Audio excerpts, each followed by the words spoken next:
It is our sacred duty to defend the world. And it's what I'm going to do. Hey everyone, this is Julie and welcome to SOFHAB. Today I'm doing a book review covering the Supergirls book. Joining me once again is Rascal Entertainments. Hello.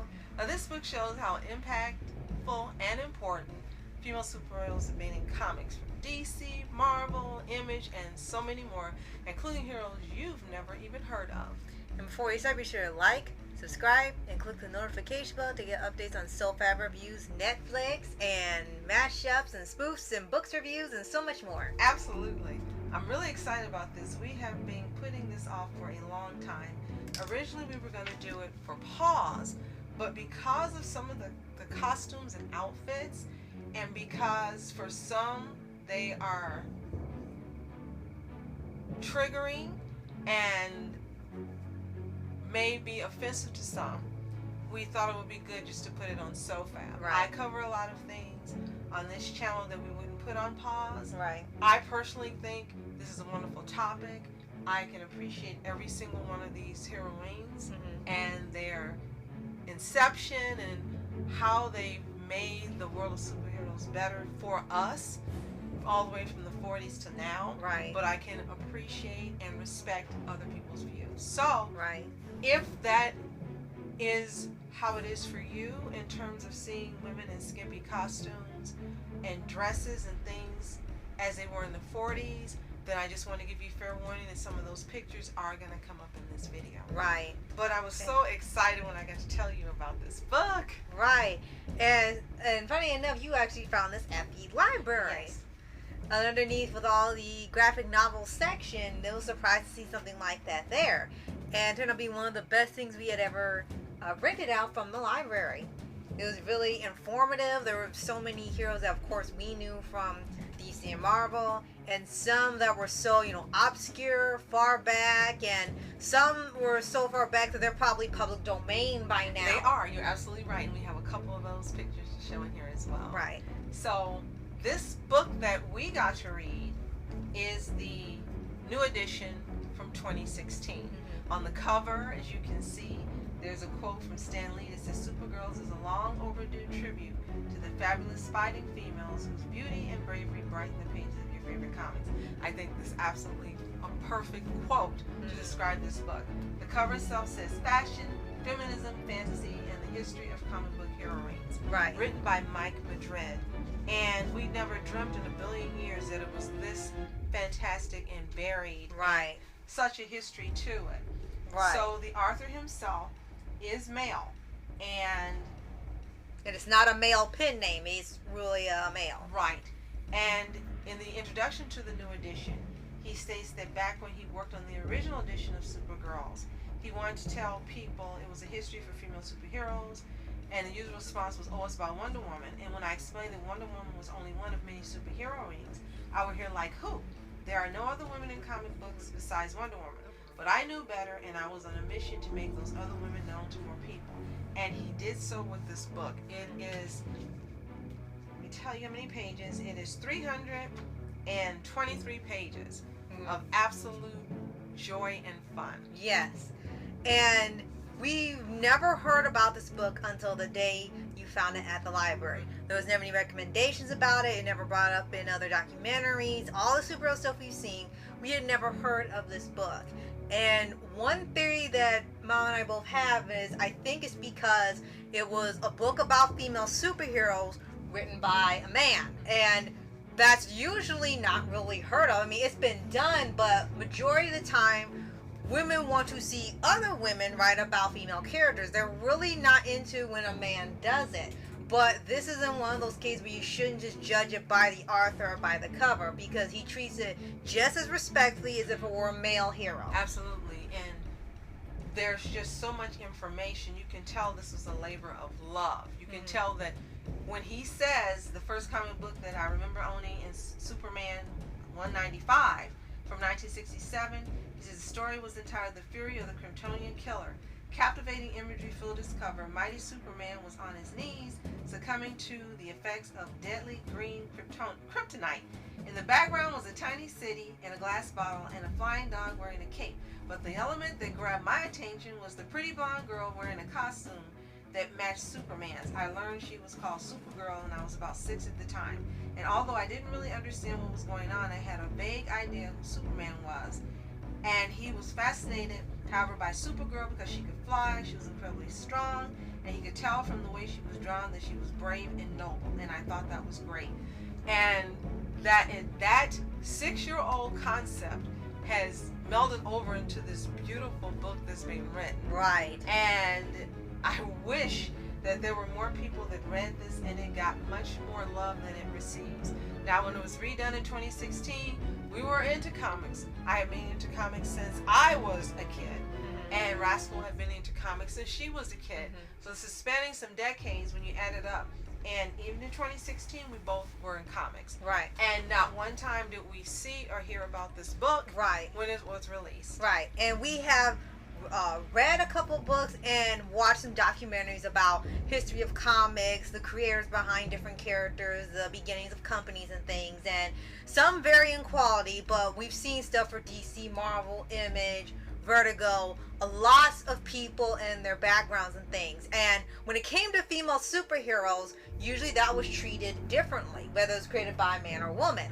And we were excited to hear one about called She Writes Comics, which we thought was like this book, showing the women who write comics, design them, the female superheroes and things. But unfortunately, it was more bashing male comic book readers and painting a very unflattering picture that they're not comfortable with male comic readers and they're only going to support female. It was very biased, one-sided. This one didn't have that feel at all. It was open for everybody, and when they were telling you what dialogue was said to the female characters and what the female characters said, it was a reminder it was just for the time they were created, and that's all you take it as. You're not supposed to take it any other way, but what was normal for the time the creations were written and made, and you can see how much they change as each character gets made throughout the decades. Now, I'm going to give Rascal this. I just want you to read that top description that tells mostly about the book. Throughout this podcast, you're going to see some pictures that seem random, but we just want you to see some of these female superheroes that we won't have time to talk about, but you'll get to see some of them. And then some of them we will mention, including our favorites, and show you like a timeline, how they changed throughout history. And secondly, sometime following this video, either next week or the week after, I'm going to do a visual history for you of all the women that appear in this book, so you can really appreciate how these women contributed to the superheroes we love today, both male and female. Right. So it says here on the back, the Supergirls, a cultural history of comic book heroines, asks whether their world of fantasy is that different from our own. Are the stories of Wonder Woman's search for an identity or Batwoman's battle for equality also an alternative saga of modern American women?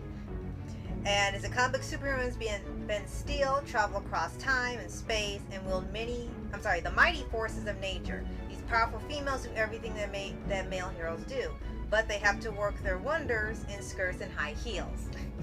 I think there's no way to appreciate any of the heroes today without appreciating the Supergirls. And the table of contents, you should be seeing a picture now, shows that it began in the 1940s, all the way through the 2000s and beyond, or 2016. There's no way to appreciate any version of today's Wonder Woman without appreciating the original. The same for Catwoman, the same for Storm, the same for even Mary Marvel. There became a recent interest in her after the second Shazam movie. Right. And what you're seeing in that movie, we had read about in this book last year when we first read it, that she was an original character. Right, and she was actually kept accurate to her original idea. Except for in the movie, she's not Billy Batson's twin, but in the original concept comics, she was his twin sister who was not only more powerful and more popular, she could outdo him in everything. And the way it was written, Billy didn't mind. Right. I absolutely love it. Right. But there's no way to appreciate any of the heroes we love without appreciating these women from the 40s. Right. It is absolutely impossible. And again, you have to look at it in the concept of the times it was written. They had to look glamorous with the high heels, the pretty dresses, the makeup. They were intelligent, and Some of them were even very wealthy, and we're going to get into a few of these with you so that you can see why we end up loving this book so much. At the time it came out, it was $17. This is a steal. So Amazon has it available. I will be getting this from Amazon this week because I want to own it and just really be able to sit and read it anytime I feel like reading it. Right. So the first chapter is called Goddesses of Tomorrow. Why does he call it that? Because they took the idea of women during the time and how they were perceived and how they were to be, and they were the blueprints for the heroes we have now. So there was no thought of buying a Supergirl comic or one of that other lady named Wonder Woman who all the other guys seemed to really hate. It didn't matter anymore once you began to see how they developed them going forward from the 40s. You were just buying a superhero comic and you were just appreciating a superhero. We keep saying Supergirls because that's the name of the book. Right. But before these groups that we know about, they had Scarlet Witch, Marvel Girl, and Black Canary, and their personalities and their personas, they're not the same, and their abilities and powers were totally different from what we know today. Right. So we're going to start with the 1940s, A Secret Life. And as I mentioned, for most of these characters, they were debutantes. Right. They were wealthy women who were actually, unlike now where women say they have to fight to get their inheritance, in the 40s in these stories, the men were writing where the women were automatically given the inheritance, right, and they took that money and used it for good, right, superhero fighting. Right. It was sort of like the blueprint for Batman. So you could say he ended up being a male version of these debutante female superheroes. Yes. And another thing to bring up is that in the beginning, the majority of them did not have superpowers. They did like Bruce Wayne, where they had to make gadgets, they had to have wit, intelligence, problem-solving skills, thinking on their feet, gadgets that could help them out of a bind, these types of things. They really didn't get powers until you had Wonder Woman and other characters later. So that's what made them even more interesting, that they were able to do all these things without any superpowers. Absolutely. And as you said, Batman's inspiration definitely came from the character known as Phantom Lady. You can see a picture here. Phantom Lady was very popular in the 40s when she premiered. And as a matter of fact, she was so popular that a movie was made by Universal Pictures, if I'm not mistaken, where an actress portrayed her. It was odd that every picture I saw of this actress, she didn't have a mask, because in the comics, you'll see a picture of Phantom Lady. She's wearing this gorgeous dress, and she has a belt with a skull buckle, and she has a black mask on like all the Robins wore for Batman. So Sandra Knight steps out of the shadows. The world knows her as a bored society girl, a pampered senator's daughter with a glamorous wardrobe, but the outfit that Sandra is wearing didn't come from any courtier's salon. The slinkly blue costume is as skimpy as a swimsuit, and its fabric is as delicate as the finest French lingerie in Sandra's trousseau. Delicate beaded chains just barely hold the low-cut neckline in place. Now, she is the Phantom Lady, enemy of criminals and evildoers.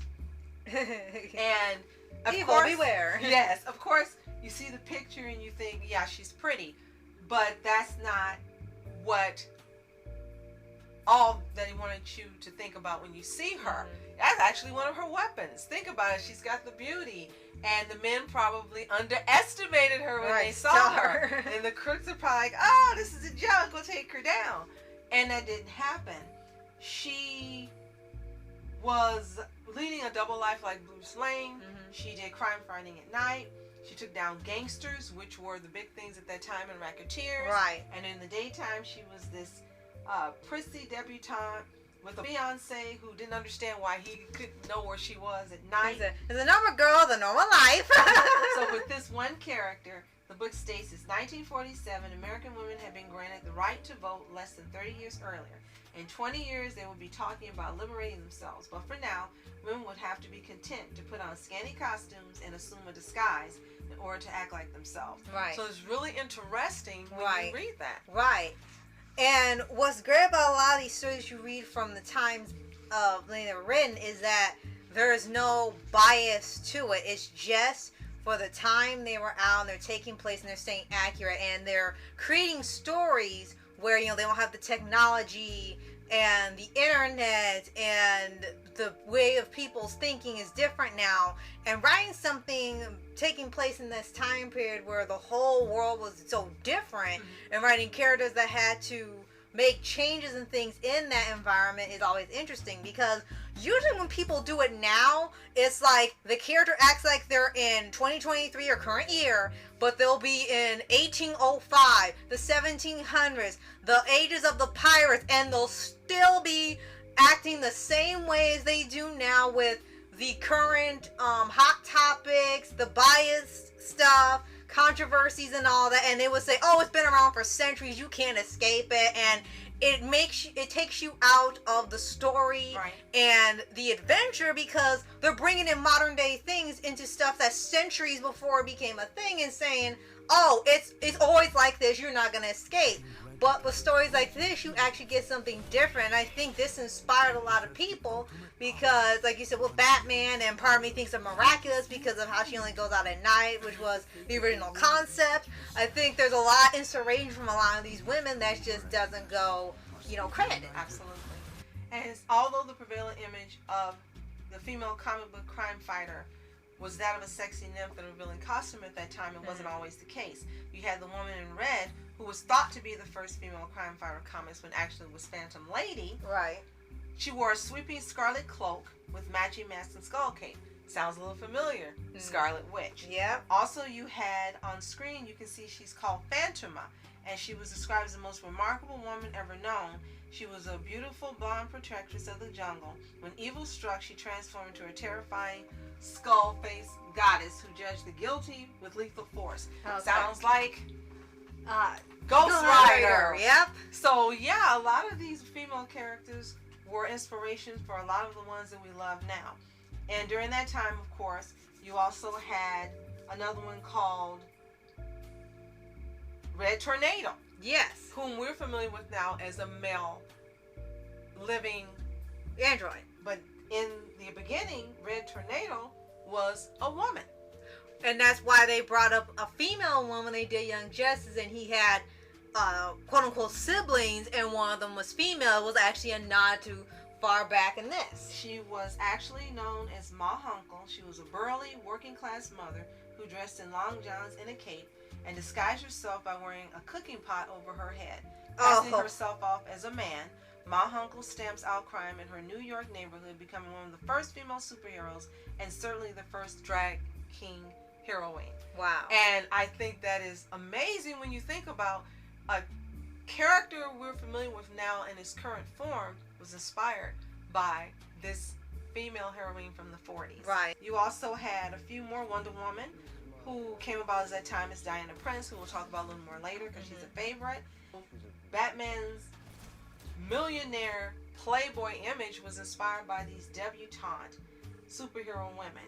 You had a few more, and one that really sticks out that you'll see a picture of, Miss Fury. And it says she was one of the most resourceful and fearless of the founding mothers of superhero comic books. But unlike her debutante sisters who fought injustice, she had no real desire to be a vigilante or lead a secret life. Intrigue just seemed to cross her path like a black cat. And speaking of that, she is the inspiration for Catwoman in the DC Comics. And you'll see a picture of her. Her name was Marla Drake, and she would put on the slinky outfit that looked just like the ones that were worn in Batman 66 by the women who portrayed Catwoman, and she became Miss Fury. So Catwoman is an original character. Catwoman was indeed inspired by Miss Fury. Yes. And just reading through here, you have a Lady Luck who wore a sombrero and a cape and a long dress. And it's just absolutely fascinating that you have Miss Marvel, who's now getting a lot of attention now, come out of this time. Right. There's a few more. There's War Nurse and Phantom Lady taking another outfit change. You've got so many that we're just going to have to stop now. Right. And you'll see the second chapter talks about the Queen and the Princess. And I want to go about that quickly because there was a character who became really just as famous as our Wonder Woman, and her name is Sheena. And technically, Sheena predates Wonder Woman. Yes, having the first appeared in the primordial dawn of comic books in 1937, but her true origins are older than that. Sheena is often described as the female version of Edgar Rice Burroughs' 1912 creation, Tarzan. The majority of Burroughs' popular works revolves around a tension between the savage and the civilized, or you can think primal, also seen in Sheena's adventures. Burroughs' works, like that of fellow adventure writer H. Rider Haggard, came out of the colonial era and was written for men and boys who yearn for an escape from stifling modern life, through tales of dangerous worlds and exotic women. The common theme of these stories is that a man from the civilized world finds his way to a fantastic, often barbaric world of adventure, where he falls in love with an intoxicating savage princess, which we see a lot now. Yeah, and you see a picture of her on screen. She had a few different appearances, but during the time this came out, this was a really successful and popular comic hero. And she sold just as much as the other books that were out about the male heroes. Right. It says the 1938 concept of Africa in which Sheena arose was still a forbidding place of mystery and menace. Right. Born of the men's dime novels that created her.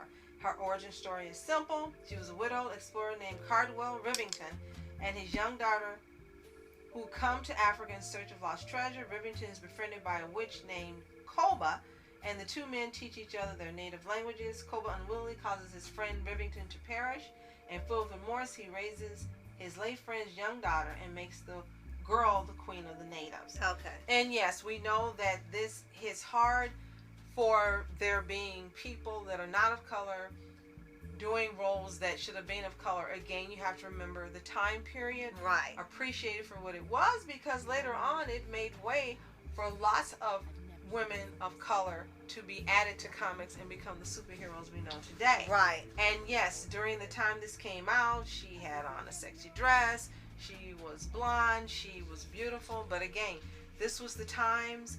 We just have to be grateful that it's not like that now, but also be grateful for that time period that actually had men creating female superheroes for women of that time to look for as inspiration. Right, and it wasn't frowned upon or seen as disrespectful or anything. It was just people writing characters. And also, probably during that time, thinking about the image of how women were, those superheroes probably were the inspiration for a lot of the 40s movies, women that were there. I don't know if you have, but I've seen 40s movies with older relatives who no longer are here, especially one aunt who loved to watch those movies and had me watch them with her. Right. The women had these beautiful clothes. I love the 40s shoes. I wish they were stylish now. But these women were brassy and ballsy and confident and strong, and they didn't take crap, and they would stand up to the men. And in one movie with Jimmy Cagney, you had the woman slap her and he slapped her back, and they slapped back and forth, and that's a famous scene. But that was the image of a lot of the women in the 40s, and definitely now you can see that those characters in those movies, women, were inspired by the superheroes that had been written. And that's a great thing, because you can see the steps being taken for them to be more than just having to be rescued and not being able to take care of things, having to have a man do it. And there's nothing wrong with that if that's what the woman likes, but it was nice that in the 40s they began to have options to be able to do something different. Quickly, we'll go to the 50s. The superhero girls of the 50s were girlfriends. Batman with Catwoman. Yeah, that was his original ship. And you had her created because in the beginning, the writers thought that Batman would be considered homosexual without having a female to date. He had, at that time, just the first Robin.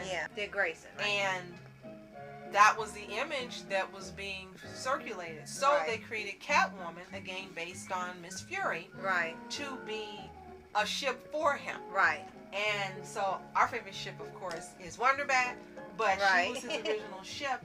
And a lot of the male superheroes ended up having these female superheroes created so that they would not be considered gay. Right. And that's interesting.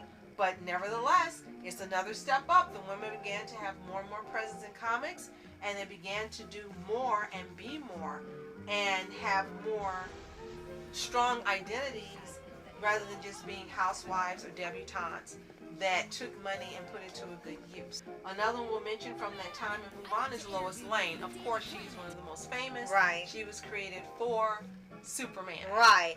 And in a couple of comics they had, she actually did end up getting power. She became Superwoman for a short period of time, and she had quite a bit of strange adventures when it came to her stories, but she started to have way more prominence in the Silver Age stuff. No matter how bizarre that the events got, she still was having a role in there, whether she was the cause of the problem or she was the solution to a problem. So they kept having worlds of different outcome each time. The next chapter is a focus on Supergirl, and it's called Supergirl and the Ballad of American Youth. And you'll see a picture where she went through many changes in costumes and personalities, and there are way too many to cover in this review of this book. If you want us to do a separate podcast just dedicated specifically to Supergirl and her growth, let us know in the comments below. Right. You can do the same for Catwoman. Right. And put in the comments below. They can be either featured on my SOFHAB channel, or they may be featured on Pause on Animation. Right. But either way, we'll get them covered for you.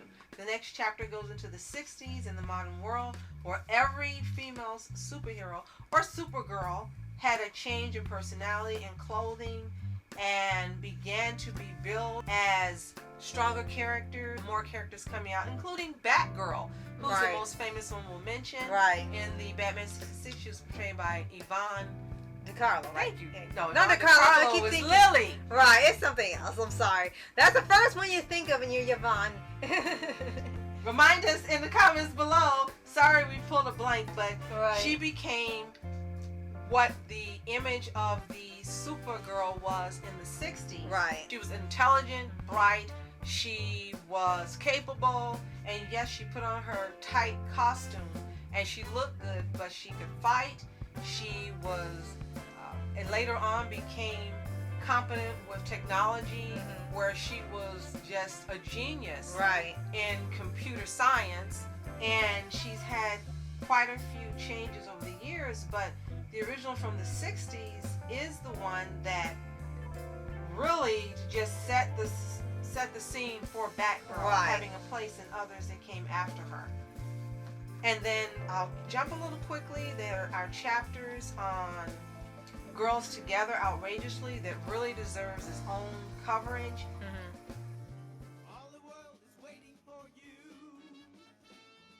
and the power you possess. In your satin tights, fighting for your rights, and the old red, white, and blue. 1970s, you had Sirens and Suffragettes, where the images began again to move forward, but you still had the image of the woman in the slinky costumes. Wonder Woman gets her own chapter, rightly so. Wonder Woman's extreme Right. makeovers. And then you have the 80s, the dark world, where the women really became more punk, with the mohawks and different Grunge, images. yeah. Yes, and well, grunge wasn't out yet. That was 90s. But in the Okay. 80s, they became more punk and dark. They weren't to be trifled with, and from that, you end up getting the superhero Storm.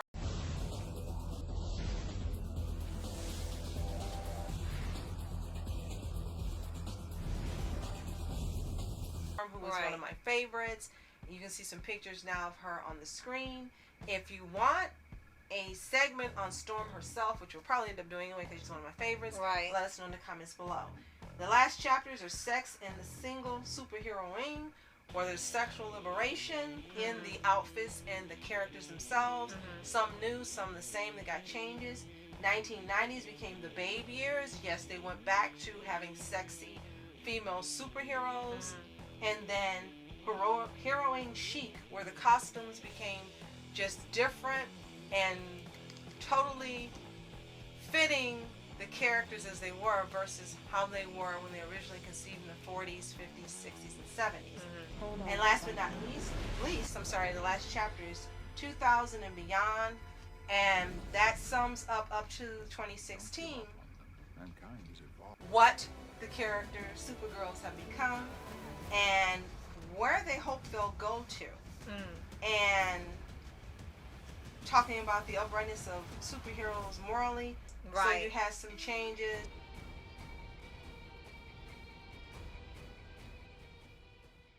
You had Oracle, who was Batgirl, and who was Batgirl first and became Oracle after she became paralyzed from the waist down. You just get a lot of changes. And we got Carol Danvers, who had a lot of changes. And last but not least, so many of these now have had either been included in superhero films or have their own superhero movies or their own superhero TV shows, whether they're being streamed or on live TV. Right. And it's just fantastic to see how they've grown. Some of the changes you may like, some of the changes you may not. Right. But the best takeaway from this book is that the Supergirls have been part of superhero history, which is an American concept, and we have a plethora of so many that can be inspirational either from the past, present, and in the future. Yes. Any last comments? It's definitely a book that you should pick up regardless of your viewpoint on superheroes, of how intense you are as a fan or just getting into them. This is definitely something you want to read. It's such a rich history of female characters. It's non-biased, non-degrading, non-offensive. It's just as it is, a history book of superheroes. Absolutely. So if you've read the Supergirls, Fashion, Feminism, Fantasy, and the History of Comic Book Heroines, let us know in the comments below. Did you love it as much as we do? Did you find it not up to your taste or standards? Let us know. If you haven't read it, this book is available at your local public library. It's also available to purchase on Amazon as well as at Barnes & Noble. And the Arthur Mike Madrid, he's a San Francisco native who's also created some other books, including the Golden Age Comics Collections Divas, Dames, and Daredevils, and Vixens, Vamps, and Vipers, and he appears in the documentary Wonder Woman, The Untold Story of American Superheroes. For more information, you can visit Heaven for Heroes, HEAVEN, the number 4, heroes.com. It'll be on screen for you as well. Right. So thank you so much for joining me today. This is my longest review so far to date, and it didn't even touch the surface of this genre of this book and what it offers for everyone, not just women, to be inspired as well. And anyone of any gender can be inspired by the superheroines, or the Supergirls as he calls them, that have appeared over the years. So thank you so much for joining us today. And again, thank you, Rascal. If you haven't visited Rascal's channel, Rascal Entertainments, you need to go. There's so much content for you to enjoy, and including a lot of superhero content. Right. So thanks again so much for watching. I'm Rascal. And I'm Julie. Have a toontastic day. Continue to be happy, healthy, and whole. See you next time.